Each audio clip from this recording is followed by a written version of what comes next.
everyone. I'm Kate Baldwin. Let's begin with the breaking news out of the Supreme Court and a case that put religious liberty up against gay rights. The justices deciding in favor of a Colorado baker who refused to make a wedding cake for a same-sex couple. He claimed doing so would violate his religious beliefs. For all of this, I want to get right over to the Supreme Court. CNN's Jessica Schneider is there. Jessica, it was a decisive majority ruling in favor of the baker, ruling narrowly, though, on the facts of the case. Lay it out for us.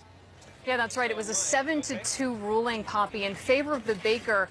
But in terms of the actual decision here, it was quite narrow. It did not get to the constitutional questions here as to whether someone has a broad religious or free speech right to refuse services to gay couples. So it really, this wasn't the big religious liberty case that many people were expecting here.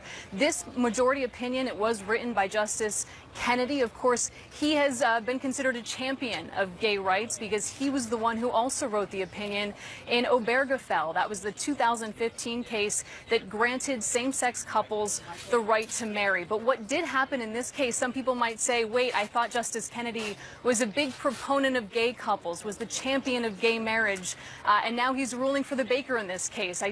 How can we square that? Well, we can square that because Justice Kennedy here, in writing this majority opinion, along with the 6 other justices who joined him, had a problem with the fact that the Colorado Civil Rights Commission appeared to show animus toward the baker's religious beliefs here. And they wrote extensively in the opinion about the fact that there may be other cases that have to come to the forefront in order for these broader constitutional questions to be answered. Let me read you from the opinion here from Justice Kennedy. He said, the outcome of cases like this and other circumstances must await further elaboration in the courts, all in the context of recognizing that these disputes must be resolved with tolerance, without undue disrespect to sincere religious beliefs, and without subjecting gay persons to indignities when they seek goods and services in the open market. So you can see there from the language that Justice Kennedy wanted to toe this line from respecting the religious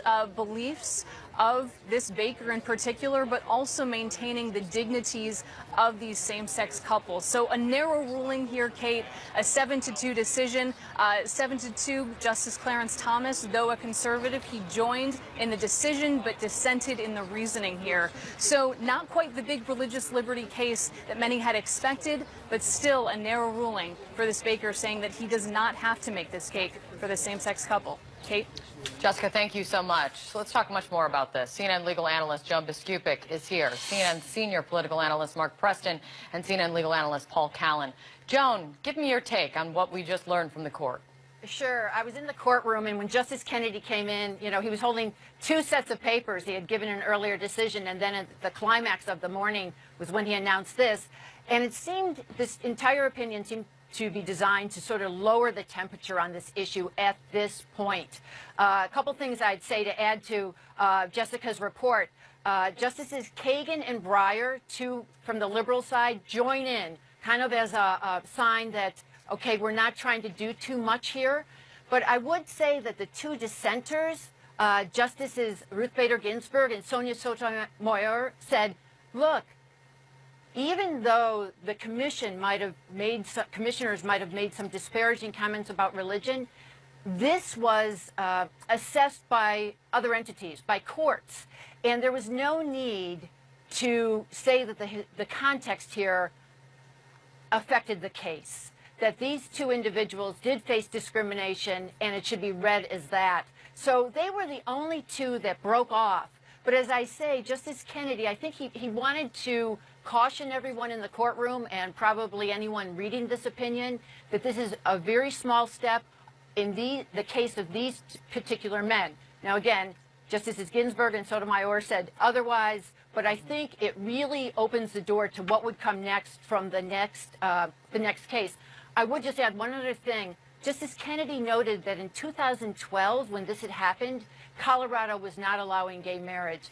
And he seemed to talk a lot about that historical context in that moment that now will be so different going forward.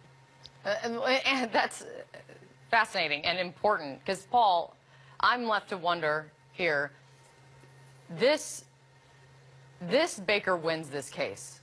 Does another baker win a future case? Yes, I think that another baker may lose a future case. And the reason I say that is because this is kind of typical of the court in looking at the process that took place in the lower courts, or in this case, in the commission. A lot of times, for instance, in a criminal case, an appellate court isn't deciding necessarily that somebody is innocent or guilty of a trial. A jury has already done that. What they're trying to decide is, was it a fair trial? And here, the fact that two liberals, Kagan and Breyer, joined in the majority decision, it suggests that they thought the commission treated the baker unfairly. Now, I was looking at the specifics of it, and apparently the baker was accused of harboring opinions similar to those in favor of slavery and saying that the Holocaust didn't exist. And so he was being subjected to ridicule for his religious beliefs, and I think the court felt that that was an important principle. And so I think this is about how the decision was made, not what the decision was, and we'll see a different decision in the future, probably more favorable to gay rights. Mark, this was a case that was rife with politics in the sense that there were so many Friends of the Court briefs that were submitted. 86, I think it was, members of Congress kind of signed on to support the baker. What is the political fallout, if there is? I mean, this says does this become a bigger issue in the midterm now? Well, you know, as this ruling was coming down, a very well-known Republican pollster was sitting in my office and just kind of looked up at me and said, you know, this is interesting how this is going to play out over the next 6 months or so.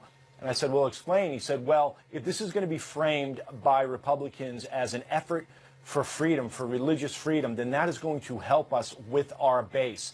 But in the near term, he thinks that it's actually going to hurt Republicans a little bit because it is going to be framed as discrimination, or at least this is what he thinks, by the media, that in fact that they're allowing discrimination to move forward. Now, whether or not this plays out in the midterm elections, we'll have to see what happens. But whenever you talk about religious freedom, these are the kind of hot-button issues that do get people out to vote. So I would expect conservatives and Republicans to really play this out. You know, Joan, Kennedy was the deciding voice in the 2015 gay marriage decision, writing the majority opinion here. In your view, is this decision by the justices complicating things or clarifying things with regard to gay rights in America today? Is there a third choice? Right, exactly. Yeah, it's not clarifying for sure, but it's saying in this particular instance, given what the commissioners had said, religion trumps everything. But Justice Kennedy, during oral arguments, was the one who pointed out those commissioners' statements, or at least he focused on one commissioner at the time. And it's a dual principles we have here. One is that Justice Kennedy is very serious about religious liberty. At the same time, he talks about the dignity of gay people. And when he started speaking from the bench today, the first thing he talked about was the dignity of gay people, that they cannot be regarded as outcasts. And that's how he led off his analysis also. But it's essentially a warning to people who are deciding these cases out, you know, beyond the Beltway, that be careful your rationale for this, and give both sides a fair hearing. That's what it's about, giving both sides a fair hearing. But I don't think he undercut his decision in Obergefell from 2015 at all. And I think, again, that's why he was able to draw in the votes of people on the far right and people on the far, not the most extreme left, but enough on the left to make it seem better than the usual 5-4 decision, which is what it was in 2015. Yeah. This is far from over. This case, though, decided. Guys, thank you very much. I was just handed a first statement coming from the attorneys who were representing the baker, representing Masterpiece Bakers in this, Jack Phillips. Here's a quote for you. Jack serves all customers. He simply declines to express messages or celebrate events that violate his deeply held beliefs. Creative professionals who serve all people should be free to create art consistent with their convictions without the threat of government punishment. That from the attorneys representing Jack Phillips of Masterpiece Bakers, who just won before the Supreme Court. Thank you all so much. Coming up for us, President Trump says he has the absolute right to pardon himself. As his lawyer, Rudy Giuliani, says Trump could shoot James Comey and get away with it. What's going on here, honestly? That's coming up. Plus, Bill Clinton gets heated over questions about Monica Lewinsky, saying he doesn't owe her a personal apology. Does he see that scandal in his political past any differently in the age of the Me Too movement? We'll play if he's turning into something of a partner-in-chief, but could President Trump pardon himself if the special counsel found he had committed a crime? This morning, he tweeted, in part, basically that. As has been stated by numerous legal scholars, I have the absolute right to pardon myself. But why would I do that when I have done nothing wrong? Followed by this. The appointment of the special counsel, his spelling not mine, is totally unconstitutional. Despite that, we play the game because I, unlike the Democrats, have done nothing wrong. So where would President Trump get such a DIY pardon idea? Hello, Rudy Giuliani once again. He has no intention of pardoning himself, but he probably does. It doesn't say he can't. I mean, that's another really interesting constitutional argument. Can the president pardon himself? I used to run the pardon attorney. It would be an open question. And Rudy Giuliani is on a roll again. He went on to make another shocking claim to the Huffington Post, saying that the president could have shot former FBI Director James Comey and not be prosecuted. Here's the quote in the Huffington Post. If he shot James Comey, he'd be impeached the next day. Impeach him, and then you can do whatever you want to do to him. It's a theoretical argument and clearly an extreme example, of course. But what are they trying to do here? Joining me right now, SV Date, senior White House correspondent at the Huffington Post, who conducted this interview with Rudy Giuliani. SV, thanks for coming in. What did you think when Giuliani told you that? Yeah, well, I was very interested in exactly how far they were going to take the argument they can do basically what they want. I mean, they seem to have a very regal, expansive view of the presidency. So when it came out over the weekend that he could end any investigation, I was curious as to what else could they, what other kinds of investigations could he stop? And so I said, well, what if hypothetically, you know, he'd gotten angry at James Comey and shot him instead of firing him? And then Mr. Giuliani said, yeah, well, it includes that. No crimes. They would have to impeach him first. And he was confident that that would happen very quickly. SV, I'm struck also by how often and openly Rudy Giuliani seems to be talking about impeachment here, when it seems the furthest thing from what the president would like. That also is starting to tell me it's looking something like a strategy. What did he tell you? Well, strategy, I'm not so sure about that. You know, the mayor likes to talk to a lot of folks about lots of different things, and when you ask him questions, you get an answer at least, right? I mean, I was expecting him to say, well, no, that's an outrageous thing, and that, you know, it's just a crazy hypothetical, and I'm not even going to answer that. But he was, you know, he went there. He said, yeah, any crime means any crime, and the president is immune from that while he's in office. So it's not surprising then that the president had that tweet this morning about he can pardon himself, because it's obvious that he's thinking more and more about that. But we've also heard two, maybe more than two things about Rudy Giuliani. It's he speaks for the president, and also that the president himself is suggesting that he does not speak for the president because he doesn't get his facts straight. So do you at this point get a sense now that Rudy Giuliani speaks for the president? Oh, well, I don't know. It depends on the time of day, I guess, what day. Honestly, I mean... You get all kinds of answers when you ask things of the White House, right? I mean, we had that statement, multiple statements from the White House about that statement aboard Air Force One. Did he dictate it? Did he not dictate it? And then, you know, in that letter that they sent to the special counsel's office in January, turns out, yeah, he did dictate it. So I think we're getting about as much accuracy and consistency with Rudy Giuliani as we're getting from the president or from the White House generally. Not a high bar at this point. SV, thanks for coming in. Appreciate it. Great interview. My pleasure. All right, so as SV was kind of talking about, Rudy Giuliani's comments came after the New York Times published a confidential letter that Trump's attorneys Jay Sekulow and John Dowd at the time sent to Robert Mueller in January. And they claim the president cannot obstruct justice because the Constitution gives him the authority to, quote, terminate the inquiry. In that same letter, a buried bombshell, the president's attorneys admitting that the president, quote, dictated, that's a key word, that first misleading statement from Donald Trump Jr. about the purpose of his meeting with a Russian government lawyer at Trump Tower during the 2016 campaign. Here's a quote for you. You have received all of the notes, communications, and testimony indicating that the president dictated a short dictated a short but accurate response to the New York Times article on behalf of his son, Donald Trump Jr. His son then followed up by making a full public disclosure regarding the meeting, including his public testimony that there was nothing to the meeting and certainly no evidence of collusion. Nothing to the meeting we can debate for days, and we've discussed that quite a bit when we said he'd love to get dirt on Hillary Clinton. Regardless, the president's involvement in that misleading statement was something Sekulow in the White House denied and denied and denied and denied when the news of the meeting first came out. That was written by Donald Trump Jr. and I'm sure in consultation with his lawyer. So that wasn't written by the president. The president didn't sign off on anything. But the president was not involved in the drafting of the statement and did not issue the statement. It came from Donald Trump Jr. He certainly didn't dictate, but, you know, he, like I said, he weighed in, offered suggestion like any father would do. All right, let's get to it. With me now, Kim Whaley is a former assistant U.S. attorney who worked in the Clinton Whitewater investigation. Joe Lockhart was President Clinton's press secretary. He's now CNN political commentator. And joining us also, former Republican Congressman Charlie Dent of Pennsylvania. He's also now a CNN political commentator. All right, friends, let's do this. Congressmen, someone is lying, either the president or his attorneys. Do you care to take a bet? Well, I don't know what the president shared. I have no idea what the president shared with his attorneys. It could be that the attorneys were stating what they thought was the truth as they knew it. But clearly someone's not telling the truth here, either the president or the people who spoke on his behalf, or both. It's pretty inexcusable. It's really indefensible.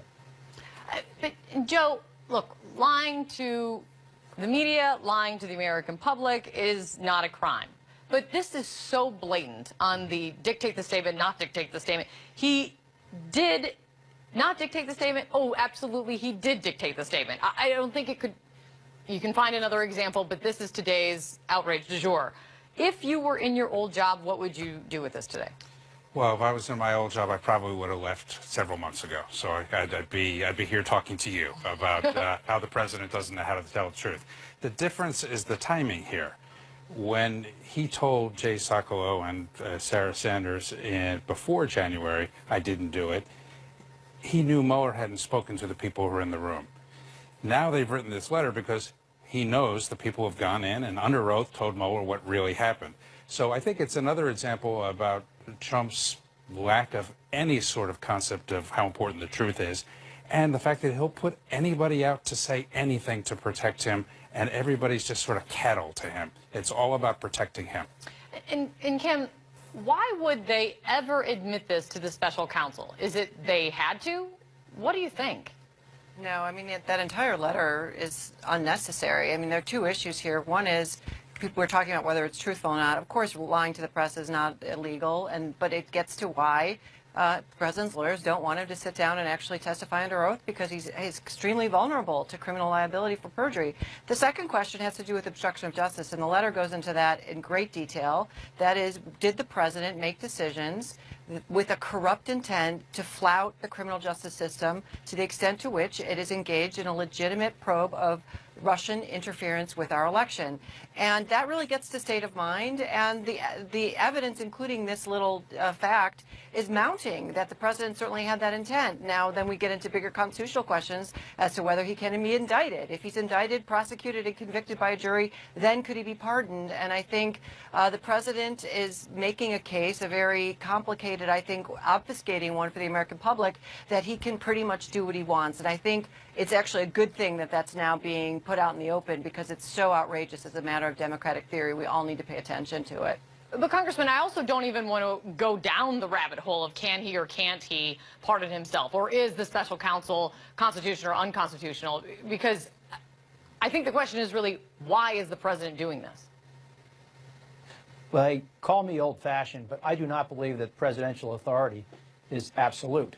And I think when we talk about pardons, this process should be done in a thoughtful, considered manner. I've been involved with some individuals who wanted pardons, and there's a process that should be observed that the Justice Department conducts. And I don't think these pardons should be handed out on a presidential whim, or to send a message, or to retaliate against a certain prosecutor. I'm deeply troubled by this, and I'm very concerned that the Congress has given up a lot of its Article I authority over the years. It didn't start with this president. This has been going on for a long time. We've seen executive actions under President Obama and others, and Congress needs to step in and assert itself. The founders established Congress as the first branch of government, Article 1. And so I think this notion of absolute presidential power is absurd.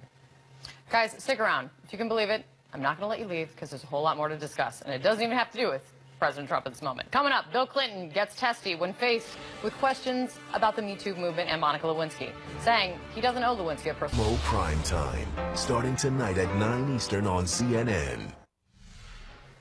New this morning, former President Bill Clinton defending himself from renewed criticism of the Monica Lewinsky scandal in the era of the Me Too movement. Asked a simple question about how he feels, about if he feels differently about that scandal today in the light of the Me Too movement by NBC. Here's his response. No, I felt terrible then, and I came to grips with it. Did you ever apologize to him? No, yes, and nobody believes that I got out of that for free. I left the White House $16 million in debt. But you typically have ignored gaping facts in describing this, and I bet you don't even know them. This was litigated 20 years ago. 2/3 of the American people sided with me. They were not insensitive to that. I had a sexual harassment policy when I was governor in the 80s. I had 2 women chiefs of staff when I was governor. Women were overrepresented in the Attorney General's office in the 70s for their percentage in the bar. I've had nothing but women leaders in my office since I left. You are giving one side and omitting facts. But you didn't apologize to her. I have not talked to her. Do you feel like you owe her an apology? No, I do. I do not. I've never talked to her. But I did say publicly on more than one occasion that I was sorry. That's very different. The apology was public. Joe, Kim, and Congressman Dent back with me now. Joe, what's your reaction to President Clinton here? You know, it's interesting because I think it highlights the vast difference between what it was like 20 years ago and today. I think in that interview, he succumbed to being the victim and feeling victimized. And the reason that the president succeeded 20 years ago was he didn't do it then. He made it about the country. He did apologize. He did all of those things. And I think in that moment, you're seeing Donald Trump a little bit. And I'm not comparing them on any other level beyond the terrible strategy it is to make himself, you, the issue here, and to be victimized. He was not the victim then. Donald Trump is not the victim now. What's going on with the president now is all of his own doing. And I think, you know, but I think politicians at times and human beings at times go through and are treated unfairly at certain points, and they forget the, you know, both the underlying issue and what the best strategy is to just move on. Right, but Kim, the question that Craig Melvin posed to the president was, looking back through the lens of Me Too now, do you think differently or feel more responsibility? I mean, you were an attorney on the Whitewater case. Does Clinton's response suggest to you that he sees this differently today? Well, I mean, actually, it was an unfortunate response. It was actually hard to watch. I think there are a number of things going on here. Number one is what Joe mentioned, which is the broader picture with respect to accountability at the highest levels of office. And I think it's unfortunate that President Clinton didn't take this moment in time to send that message to the American public.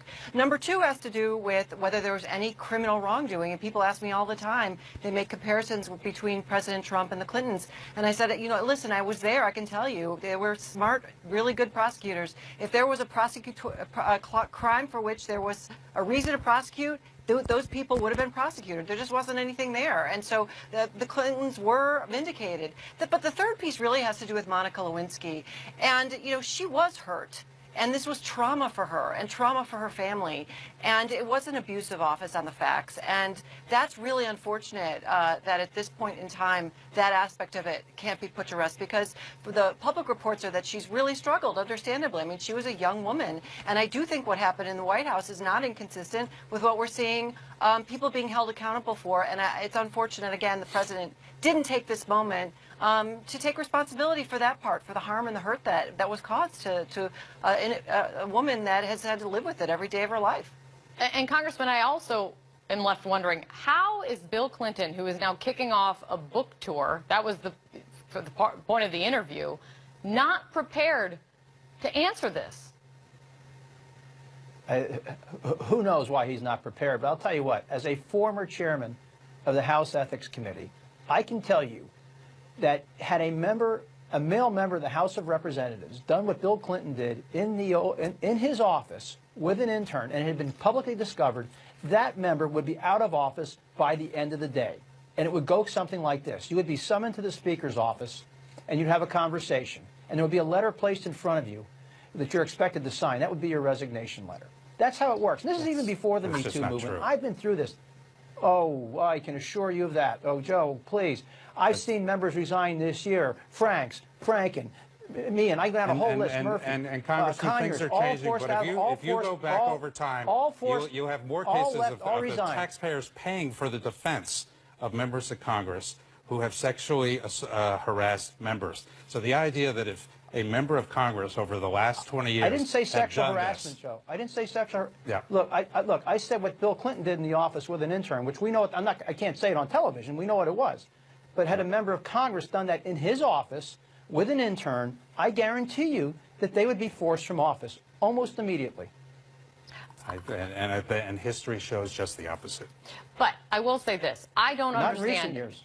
I am truly struck, Joe, how Bill Clinton, who is as polished a politician as they come, can't answer this question. He seemed truly caught off guard, which blows me away that he goes from, do you look at this differently, is the question that Craig asked, and good on Craig for continuing to push, and he goes to, and don't believe that I got out of this scot-free. Yeah, you know, listen, I think what he failed to do was separate the two issues. One, he was treated unfairly. He was impeached for something that should have never gotten there. On the other hand, he did do something wrong.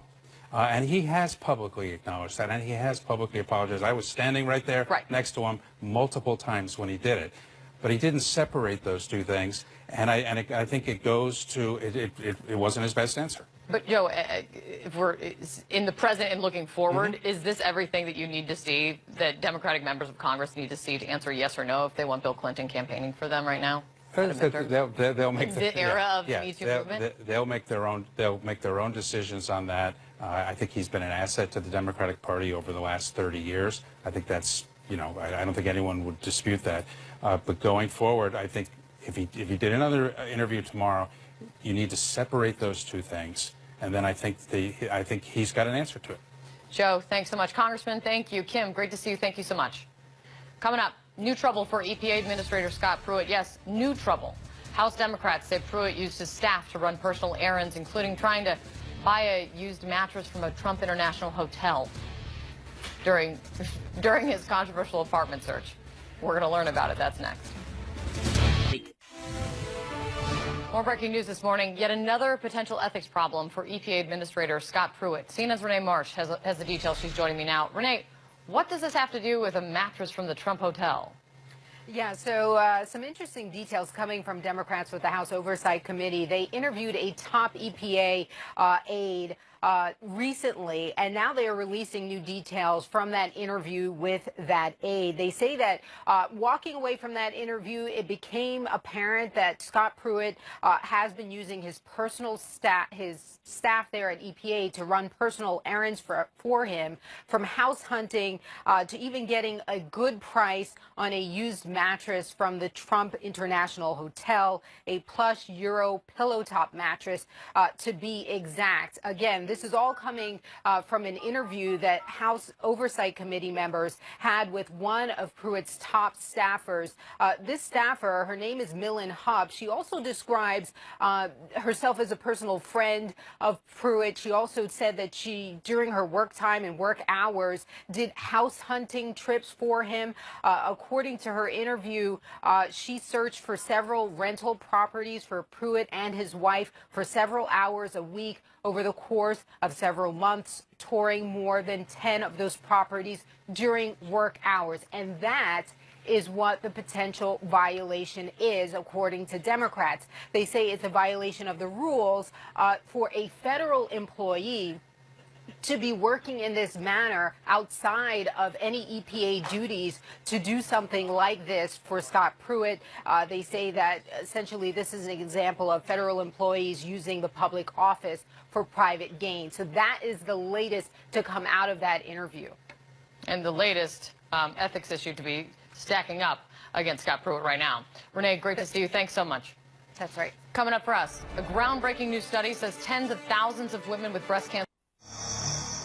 It's a major development in the battle against breast cancer, and it could save thousands of women battling breast cancer without the use of chemotherapy. Researchers say by using genetic testing on tumors, they can determine whether or not a patient needs chemotherapy or will be treated just as well with other treatments. The results, 60,000 women a year could skip toxic chemotherapy treatments in the United States. And that's a new sign of hope for the 260,000 new breast cancer cases expected just this year. The study was published in the New England Journal of Medicine. And joining me right now is the lead author of the study, Dr. Joseph Sparano. Doctor, thanks so much for coming in.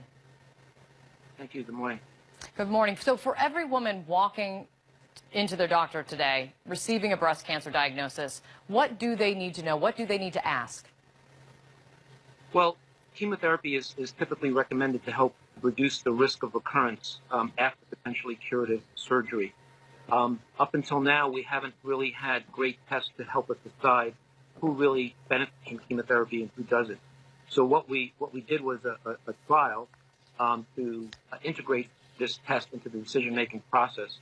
And we confirmed that for the vast majority of patients, chemotherapy is not necessary.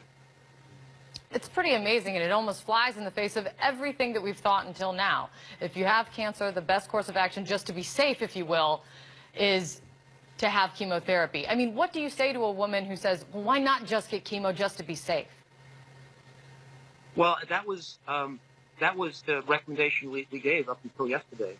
We now have the results. It was essentially like rolling the dice in terms of trying to figure out whether a specific individual was going to be the one who's going to benefit from chemotherapy. But now we have this test that can help us determine who exactly will benefit. And what did you think when you saw the results coming in? Well, you know, it's amazing. I mean, this test has been available for about 15 years. We've integrated it into our clinical practice. It has already resulted in a decline in the use of chemotherapy.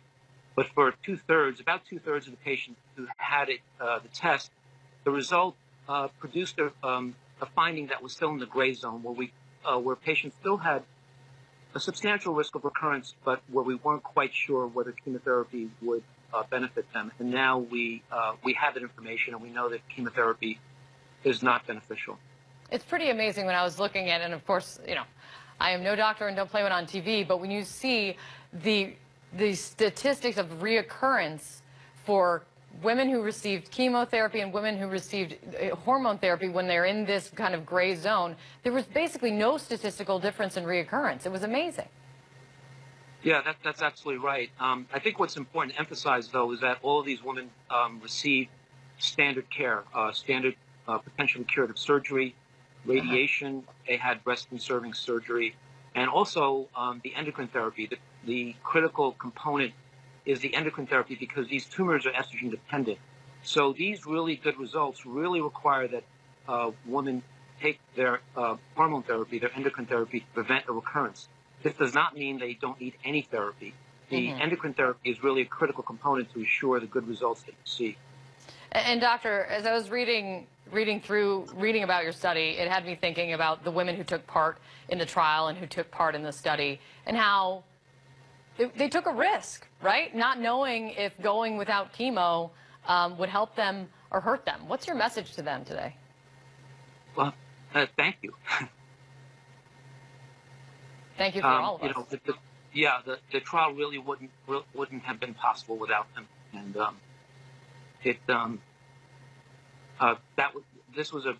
these are the people that I think who deserve the most credit. Is the individuals who, the woman who volunteered for this trial, and there were over 10,000 of them. It's amazing.